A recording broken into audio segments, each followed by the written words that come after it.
अब हम आते हैं कि जीएसटी का जो लॉ बनाया है उसमें क्या क्या चीज़ें स्पेशल देखने लायक है। जीएसटी लॉ के बारे में हम बात करेंगे। सबसे पहला तो ये है कि पूरी की पूरी प्रक्रिया जो है जीएसटी में वो end to end electronic mode में होगी। There will be no manual filing of returns allowed, there is no manual filing of returns allowed. पूरा का पूरा एंड टू एंड जो है इलेक्ट्रॉनिक होगा। पान बेस्ड रजिस्ट्रेशन होगा। जीएसटी में जो रजिस्ट्रेशन नंबर हम दे रहे हैं वो रजिस्ट्रेशन नंबर का कंपोजिशन ऐसा है कि उसके अंदर ही पान के जो कितने 6 डिजिट होते हैं, पान के 10 डिजिट का जो पान नंबर होता है वो जीएसटी का जो टोटल 15 कैरेक्टर का जो नंबर है, 15 डिजिट का जीएसटीआईएन नंबर, वो जीएसटीआईएन नंबर के अंदर पान नंबर अंदर है। सो it is A part of the GSTIN registration number, पान। सो विदाउट पान nobody can take registration of GST. Without PAN it's not allowed. So this is one thing that is there.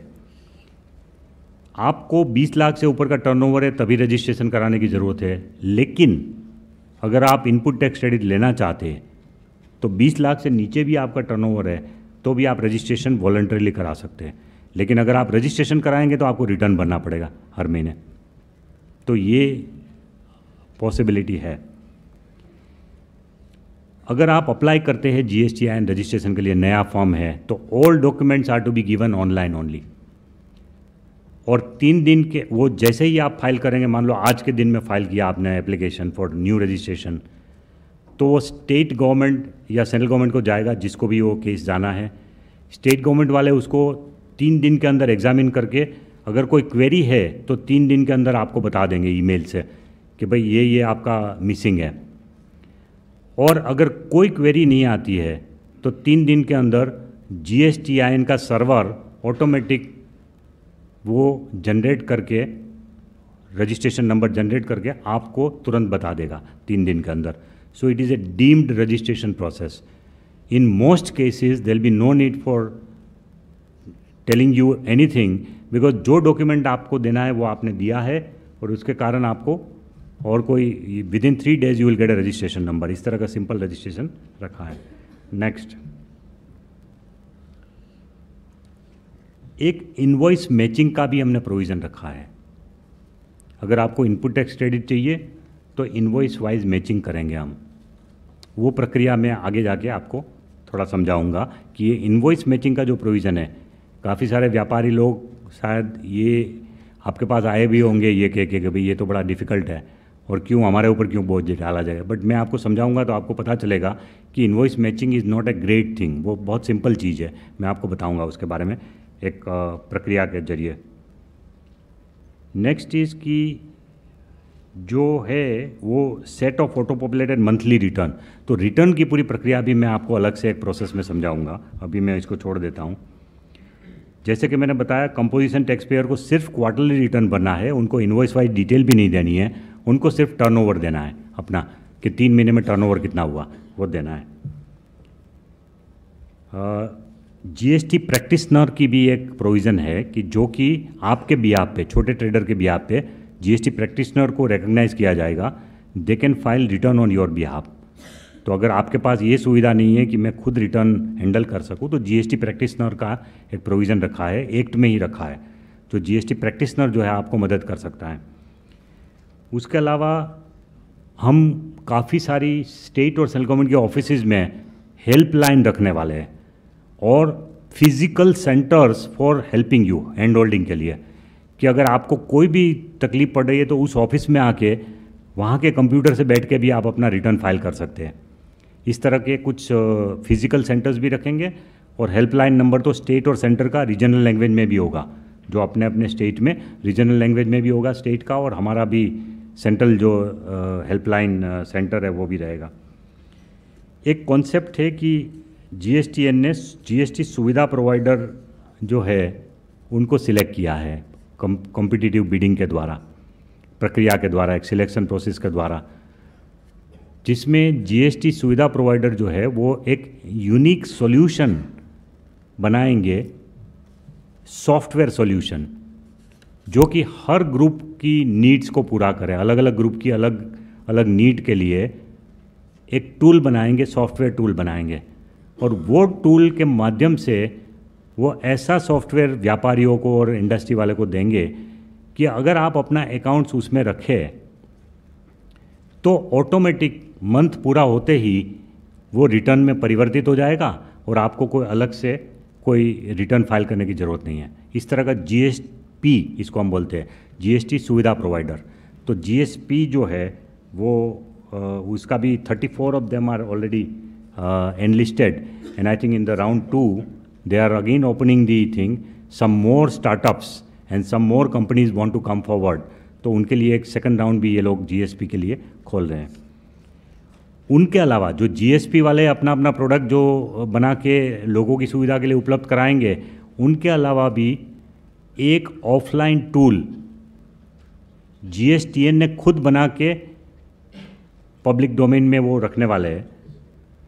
You already kept it और you are going to keep, वो public domain में आ जाएगा। एक खुद का जो जीएसटीएन का खुद का सॉफ्टवेयर सिंपल है, एक्सेल सीट में अगर आप अपने सब इनवॉइस की डिटेल रखेंगे जिस फॉर्म में जीएसटीएन आपको दे रही है ऑफलाइन टूल, तो उसमें अगर आप अपना अकाउंटिंग एंट्री करेंगे इनवॉइस वाइज, तो वो उस फॉर्म में है कि वो सीधा का सीधा रिटर्न में परिवर्तित हो जाएगा। तो आपको जब पहला रिटर्न फाइल करना होगा तब वो सीधा का सीधा उसके साथ एक बार कनेक्टिविटी 5 मिनट के लिए आपको चाहिए, पूरे महीने में नहीं चाहिए आपको कनेक्टिविटी रिटर्न फाइल करने के लिए। 1 महीने में एक बार 5 मिनट के लिए मैं आपको समझाऊंगा कैसे ये होगा। नेक्स्ट, टैक्स जो है आप कोई भी ऑनलाइन प्रक्रिया यूज़ करके कर सकते हैं, RTGS, NEFT, beam, whatever you want to use any online methodology, debit card, credit card, और अगर वो भी नहीं है तो आप चेक से ओवर द काउंटर भी दे सकते हैं, but nothing in cash, no payment in cash except for a small amount. कितना उपेंद्र स्मॉल अमाउंट रखा है कि नहीं कैश? 10,000 तक। 10,000 तक का कैश पेमेंट भी आप काउंटर पे बैंक में कर सकते हैं टैक्स का पेमेंट, लेकिन ज़्यादातर लोग तो ऑनलाइन ही पे करेंगे। फिर कुछ ऐसी कैटेगरी है जिसके लिए TDS, tax deducted at source का प्रोविज़न है। ई कॉमर्स कंपनी के ऊपर टैक्स कलेक्टेड एट सोर्स का भी प्रोविज़न है, TCS. So TDS and TCS, इसके माध्यम से भी एक ऑडिट ट्रेल करने की हम कोशिश कर रहे हैं कि जिससे बाद में वो रिटर्न ज़रूर हमारे पास आए और उसका टैक्स पूरा का पूरा भुगतान किया जाए।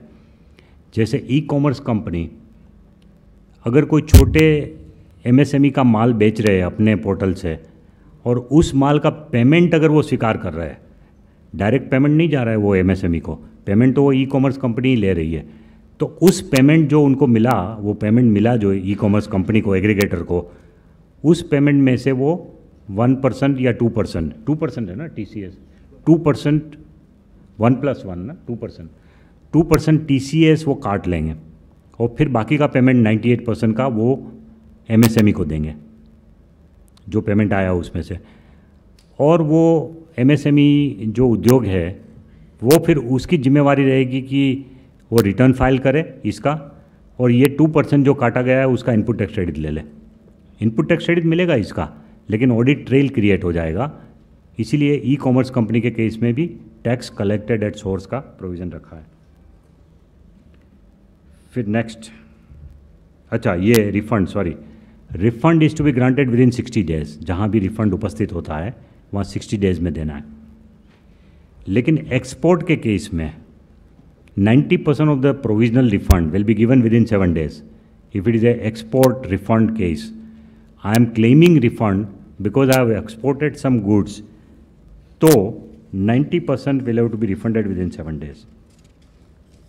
नेक्स्ट,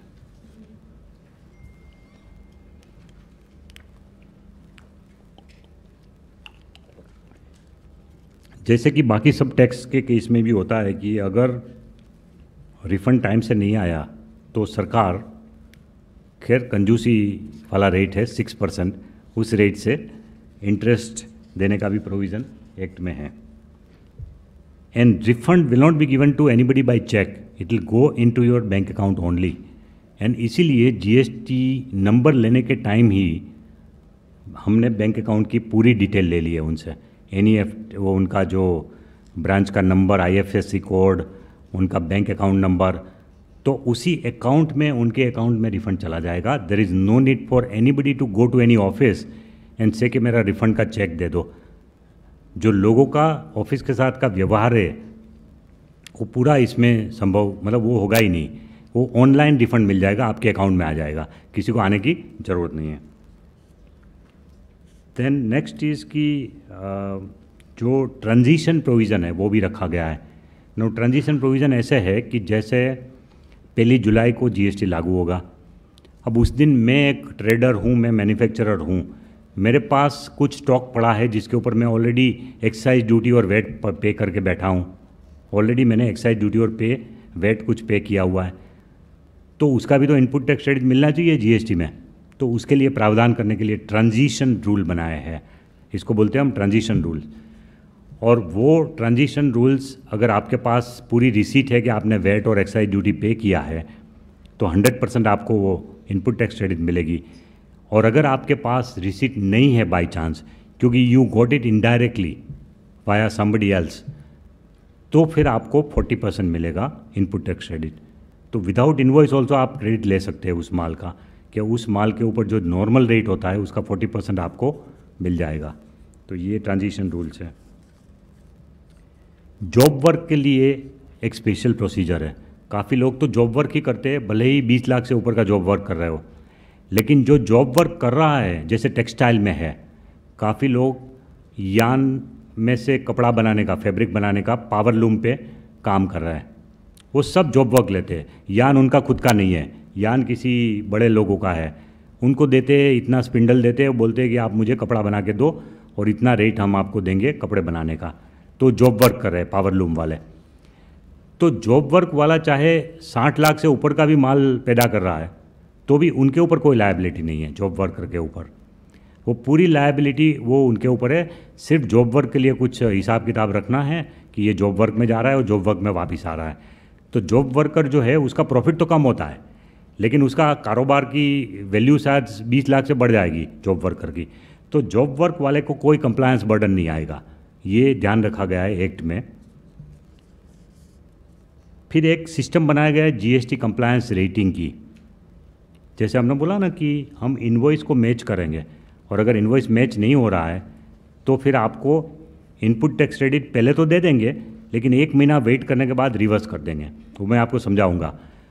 और अगर ऐसे व्यापारी के साथ आपका नाता पड़ा कि जिसने आपसे तो टैक्स ले लिया, लेकिन उसने सरकार में आपका वाउचर दिखाया नहीं और सरकार में उसने टैक्स नहीं पे किया, तो ऐसे व्यापारियों का ट्रैक रिकॉर्ड देखने के बाद कि उसका डिफ़ॉल्ट रेट कितनी बार हुआ, कितने ट्रेडर के साथ, वो कंप्यूटर खुद ढूंढेगा उसका, और उसके आधार पे हर व्यापारी का रेटिंग होगा।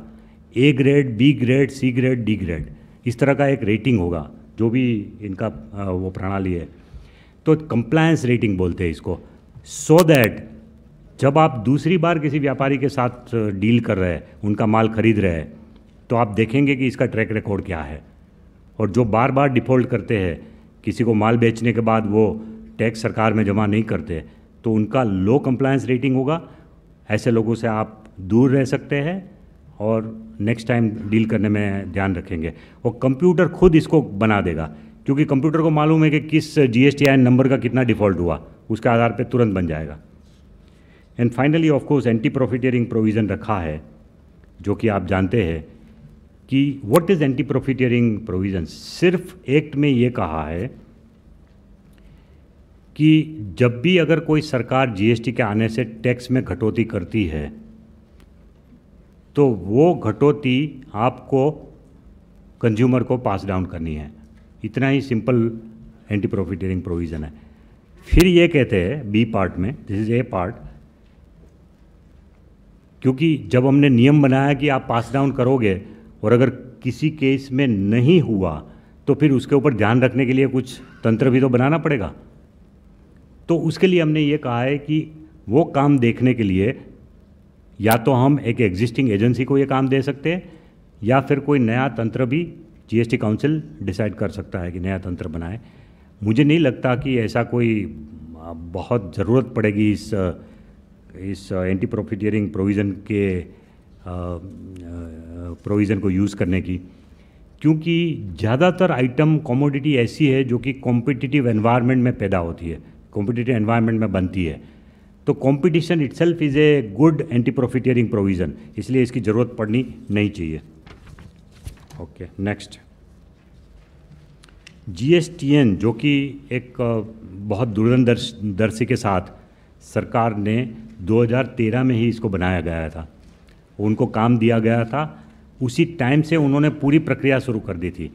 और in fact manage service provider select करने का काम भी कॉन्स्टिट्यूशनल अमेंडमेंट बिल पास करने से पहले ही हो गया था।